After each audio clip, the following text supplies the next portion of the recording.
Britain's Conservative Party is arguably the most successful political party of the modern age. The Tories, as they are also known, have ruled Britain for nearly 60 of the 90 years since 1929, the country's first election with universal adult suffrage. But this week, we watched the beginning of the end of the Conservative Party, at least as we have known it. In the post-World War II era, the Tories were defined by an advocacy of free markets and traditional values, a combination that was brought to its climax in the person of Margaret Thatcher, the Tories' most effective prime minister since Winston Churchill. This free market orientation made sense. The second half of the 20th century was dominated by one big issue: the clash between communism and capitalism.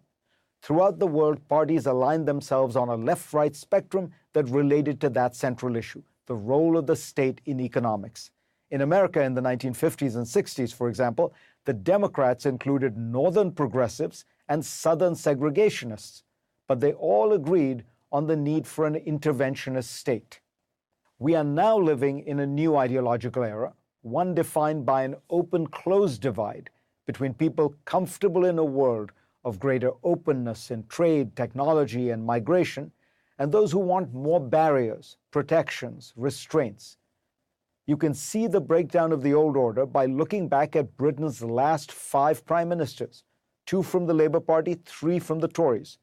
All were in favour of Britain staying in the European Union, including Theresa May originally. By contrast, Boris Johnson is remaking the Tories into the party of Brexit, and this week expelled 21 Conservative members of Parliament, including very senior figures who disagreed with the new party line. Of course, not every situation falls neatly on the open-closed spectrum. Many of the leading Brexiteers are staunch free marketeers, and they insist they want a global Britain. It's odd, however, to be in favor of free trade and yet insist that Britain crash out of the EU, one of the world's largest free trade areas and Britain's largest trading partner. But more significant is the fact that whatever the views of the new Tory leaders, the public that voted for Brexit and would presumably support what would essentially be a new Tory Brexit party, largely embrace a closed ideology. They're suspicious of foreigners, resentful of the new cosmopolitan Britain that they see in London and the country's other big cities. America, of course, has a similar constituency.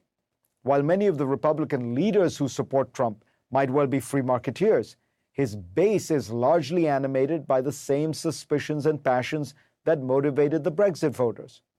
The most likely future for the Republican Party is one that conforms with its voters' preferences for limits on trade and immigration, and even greater hostility toward big technology companies.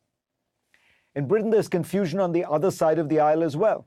The Labour Party has moved leftward and still contains elements that are skeptical about the European Union.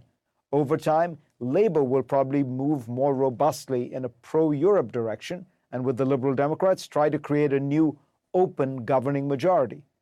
In America, the Democrats have to resolve similar differences, mostly around trade, an issue on which many Democrats are actually as protectionist as Donald Trump. But what is happening now in Britain is a telltale sign. One of the world's most enduring political parties is cracking. It's yet another reminder that we are living in an age of political revolutions. For more, go to cnn.com/Fareed and read my Washington Post column this week.